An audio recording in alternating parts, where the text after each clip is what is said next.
Hi friends, ఈరోజు మనం తాటి ముంజల సగ్గుబియ్యం పాయసం చేసుకోబోతున్నాము. దానికి ఒక గ్లాస్తో సగ్గుబియ్యం తీసుకొని ఒక 15 నిమిషాలు నానబెట్టుకోవాలి.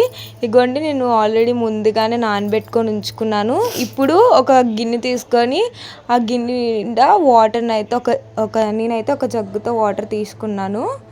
ఆ వాటర్ కొంచెం హీట్ ఎక్కింది చూపిస్తున్నాను కదా, ఆ జగ్గుతో తీసుకున్నాను. ఆ వాటర్ కొంచెం హీట్ ఎక్కేంత వరకు ఉంచుకోవాలి. ఇప్పుడు కొంచెం ఆ వాటర్ హీట్ ఎక్కింది. ఇప్పుడు ఆ సగ్గుబియ్యంని ఆ వాటర్లోని వేసేసుకోవాలి.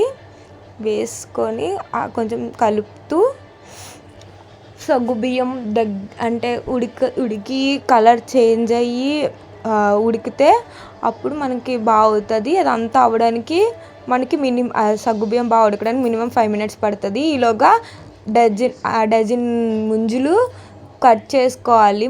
చిన్న చిన్న ముక్కలుగా కట్ చేసుకోవాలి.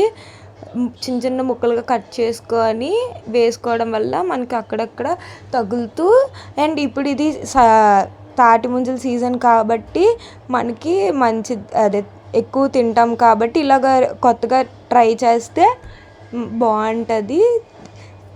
ఇగోండి, ఇలా నేను చూపిస్తున్న విధంగా చిన్న చిన్న పీసెస్ కింద కట్ చేసుకోండి. ఇగోండి, నేను ఇలాగ ఇవన్నీ కట్ చేసుకొని పెట్టుకున్నాను.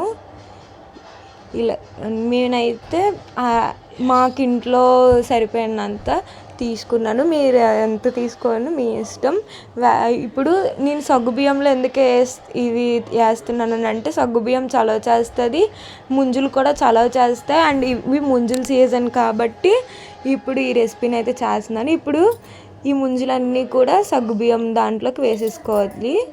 చూడండి, సగ్గుబియ్యం ఎలా కలర్ చేంజ్ అయిపోయిందో.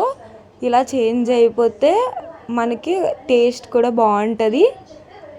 ఇగోండి, చూడండి, అలాగ కలుపుతూ అది కొంచెం ముంజులు కూడా బాగా అయ్యేంత వరకు వెయిట్ చేయాలి. దగ్గరగా అవుతుంది కొంచెం. అలా కలపకపోతే అది అడుగు పట్టేస్తుంది సగ్గుబియ్యము, అందుకు అలా కలుపుతూ ఉండాలి. ఇగోండి, చూడండి, ఇలాగ ఈ థిక్ కన్సిస్టెన్సీలోకి రావాలి. ఈ థిక్ కన్సిస్టెన్సీలోకి వచ్చిన తర్వాత ఒక టేబుల్ స్పూన్ ఉప్పు వేసుకోవాలి. ఉప్పు వేసుకొని మళ్ళీ ఒకసారి బాగా కలుపుకొని, ఇగోండి, బాగా కలుపుకొని అలా కలుపుతూనే ఉండాలి 10 secondsకి ఒకసారి, లేదంటే అడుగంటేస్తుంది.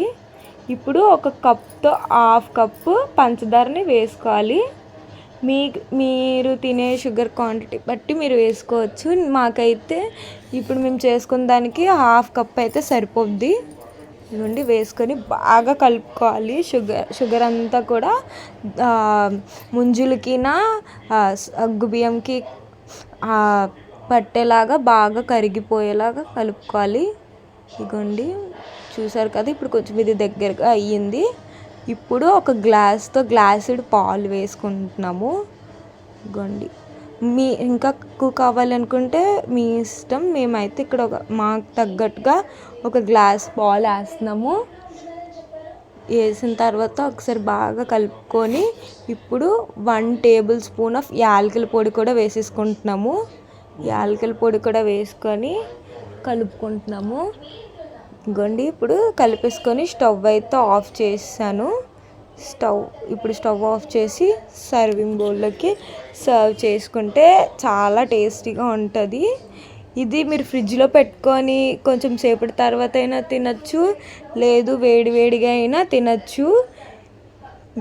ఎలా అయినా బాగానే ఉంటుంది. దీని మీద మీకు నచ్చిన డ్రై ఫ్రూట్స్తో సర్వ్ చేసుకొని తింటే చాలా అంటే చాలా టేస్టీగా, ఇంకా ఈ ఎండాకాలం చాలా అంటే చాలా చలవ చేస్తుంది. ఇదిగోండి, నేనైతే టేస్ట్ చేస్తున్నాను. నాకైతే చాలా బాగా నచ్చింది. ఇది నార్మల్ వేడిగా కాకుండా ఫ్రిడ్జ్లో పెట్టి తింటే ఇంకా బాగుంటుంది. Thanks for watching my video. మీకు ఈ వీడియో నచ్చినట్టయితే లైక్, షేర్, సబ్స్క్రైబ్ అండ్